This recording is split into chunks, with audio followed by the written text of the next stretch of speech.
Welcome to the deep dive. Today, we are tackling a really universal pain point in business communication generally. Yeah, that feeling. Having genuinely important news, maybe a huge acquisition, a product launch, breakthrough research, and you put it out there and nothing. It just gets completely swallowed by the noise. Totally ignored. It happens all the time. And in the world of public relations, media outreach, that barrier between getting noticed and getting, deleted, it's often just that single line of text, the headline. That's exactly it. The stakes are incredibly high. We need to pull back the curtain a bit on what a journalist's inbox actually looks like. Okay, think about it.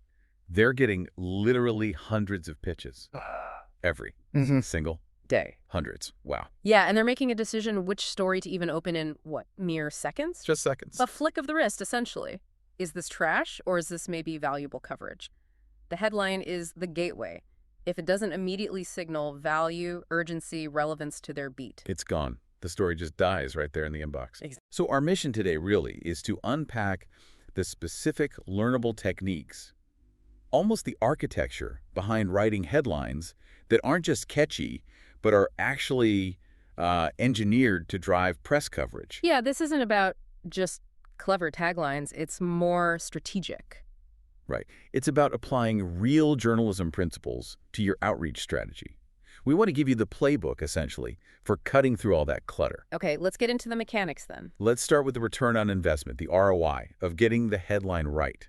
Because it's not just, a feeling. There's a measurable connection between a good headline and whether a journalist actually engages. Absolutely measurable. Our sources suggest journalists are something like 3 to 5 times more likely to open, read, and actually follow up on press releases if the headline is compelling. 3 to 5 times? That's a huge difference right off the bat. It's a massive advantage. It really is. And that advantage, fundamentally, comes from understanding the reporter's mindset, their psychology.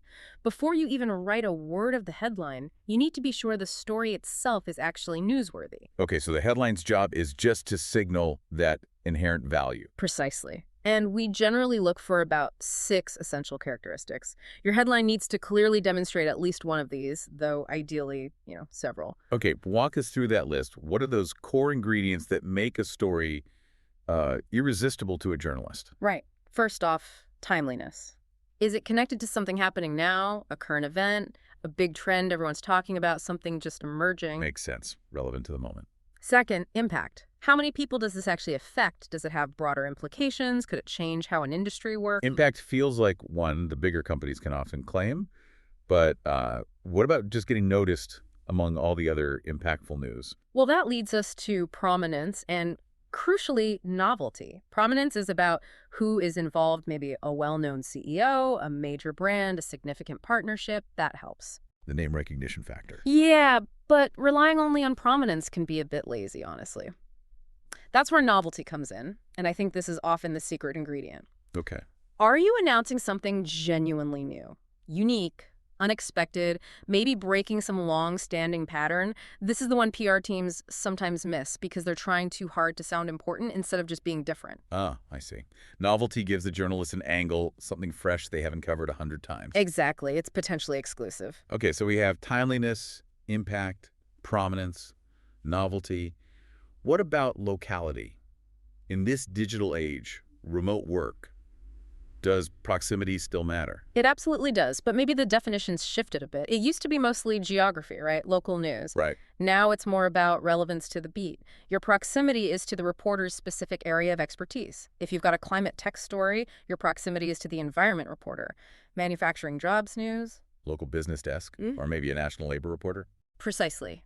The headline has to instantly show why this specific journalist, covering their specific audience, should care. Okay, makes sense.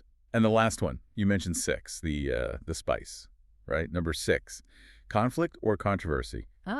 This could be presenting opposing views, maybe directly challenging the status quo in an industry, or highlighting a market gap that your company or product is aggressively filling. If your headline hints at some kind of tension or debate, you immediately grab attention. Instantly. So if you can tick boxes for, say, 4 or 5 of these characteristics in your story and signal that in the headline, you've pretty much won the first battle getting their attention. Okay, so those are the underlying principles of newsworthiness. Now, how do we actually craft the text? You mentioned that 3-second rule earlier.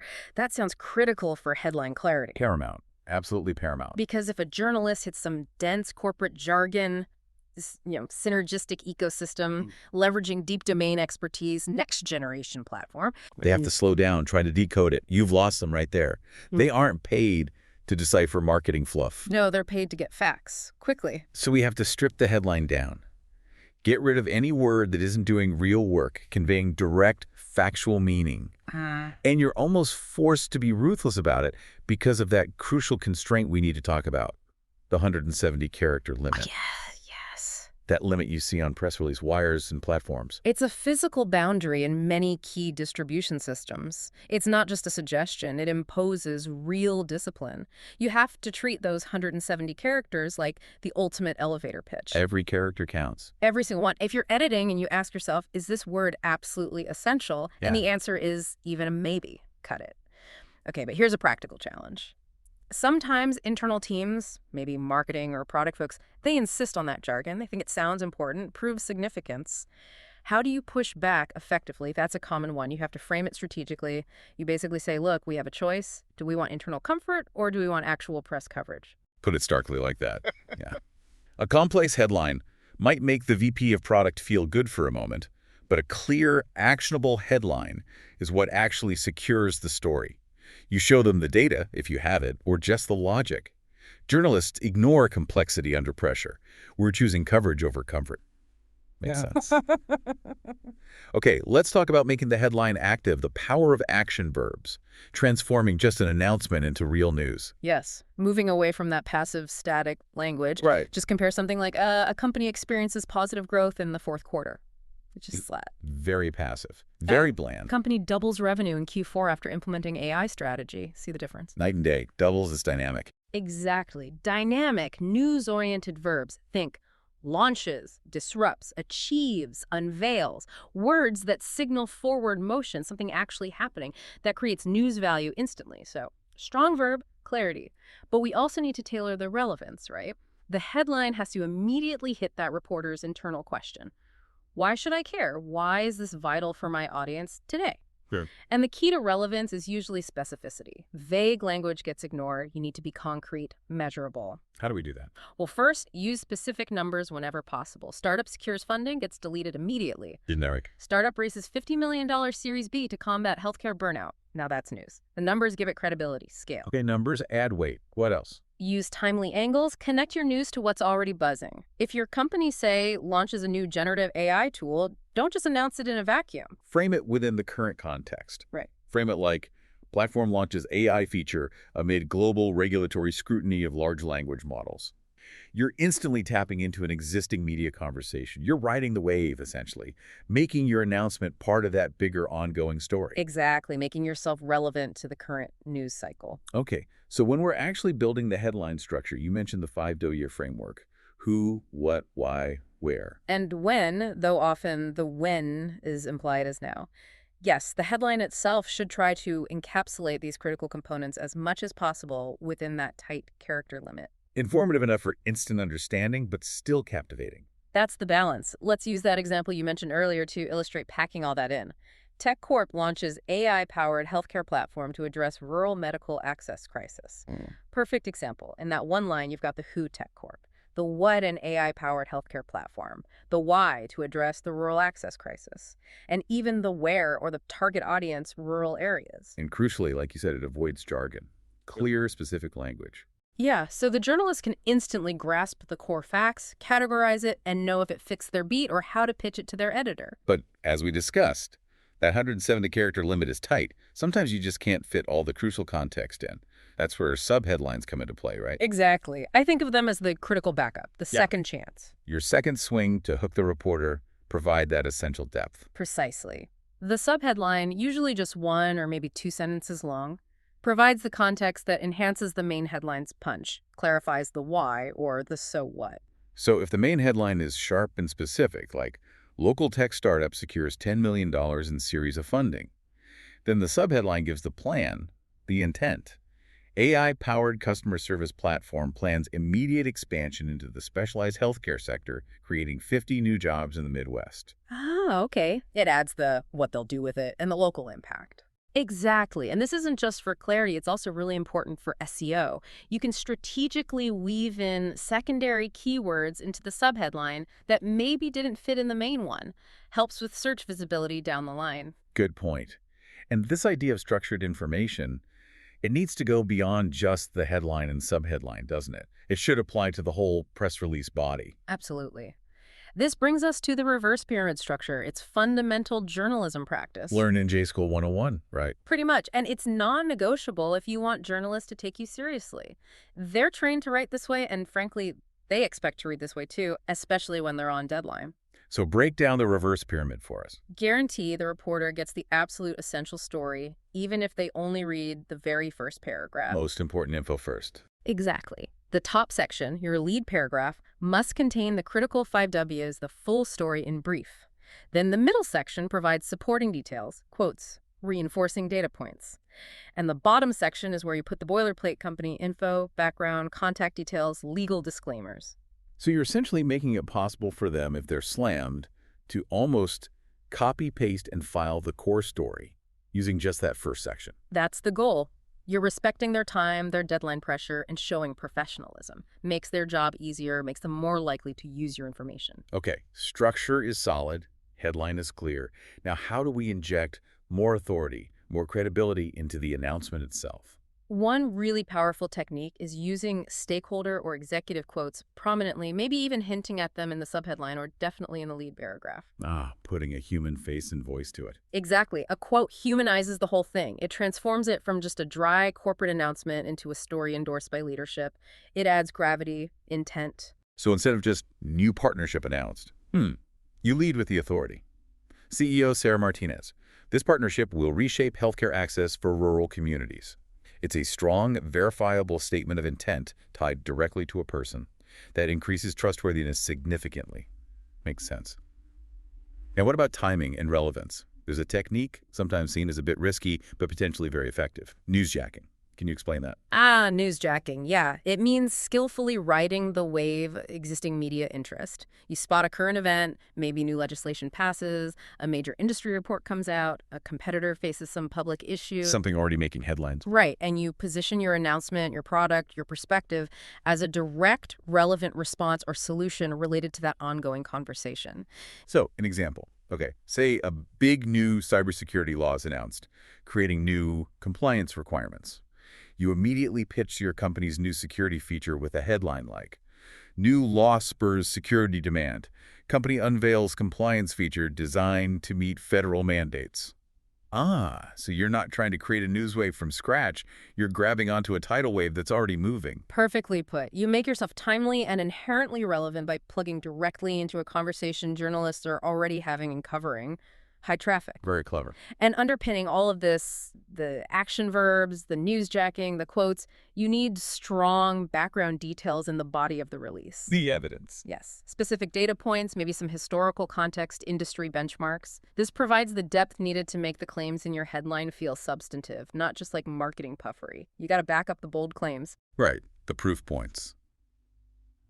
Okay, so we've covered crafting the message, the structure, the credibility. What about the absolute practicalities, the nuts and bolts?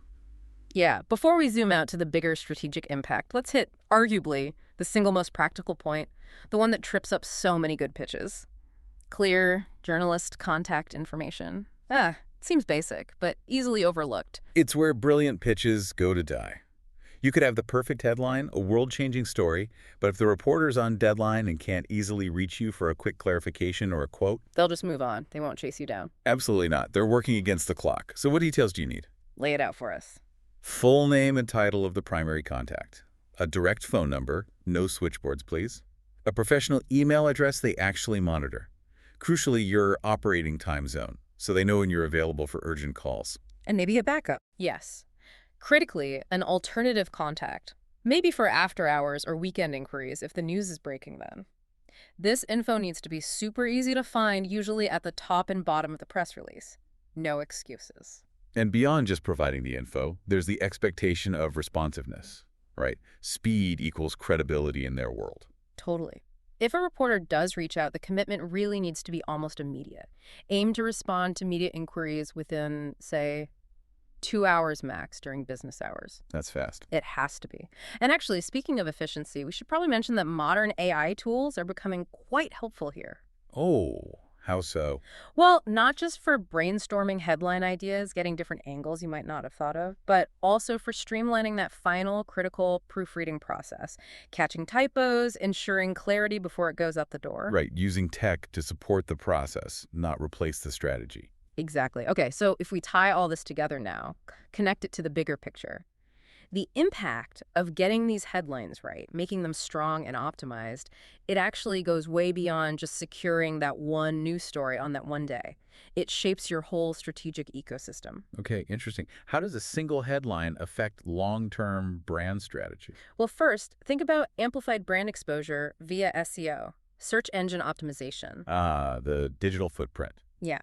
A well-optimized headline uses relevant high-volume keywords that people actually search for. Press release distribution services, the wires, they get heavily indexed by Google and other search engines. So using the right words in the headline and subheadline matters for search. Massively. You're basically creating a searchable, permanent archive of your company's achievements and news. This drives organic traffic to your site long after the initial news cycle fades. It's like generating free, ongoing visibility. That's a huge secondary benefit most probably don't even consider. What about internally? How does it affect stakeholders, employees, investors, the board? It ensures effective stakeholder communication. When there's a big announcement, all those internal groups need to grasp its significance immediately. A clear, powerful headline does that work for you. Okay, clarity for internal alignment. But even more crucially, think about crisis management. Oh, right, when things go wrong. Yeah. During a crisis, that first headline your company puts out is incredibly powerful. It sets the initial narrative. A clear, strategic, and hopefully reassuring headline can be your first line of defense against damaging speculation or misinformation. It controls the initial framing. So the headline becomes a critical tool for controlling the narrative, not just announcing news. Absolutely. It's narrative setting. Yeah. And finally, think about really high-stakes situations like mergers and acquisitions. Okay. A compelling headline is essential there for strategically positioning the new combined company in the eyes of the public, the market, investors. A bland companies announce merger is weak. Yeah, very functional. Compare that to a headline that emphasizes the synergy and market power, something like global pharma and biotech giants merge to dominate $50 billion rare disease market. See how that strategically positions the new entity for future growth and dominance? Yeah. Completely different feel. Tells a story of strength and ambition. Exactly. It's strategic communication from line one. Wow. Okay. That was a really comprehensive look at the power packed into that single line of text. So, if you're listening, let's recap the key actionable takeaways. Use strong, active verbs. Be absolutely ruthless about adhering to that 170-character limit. Cut.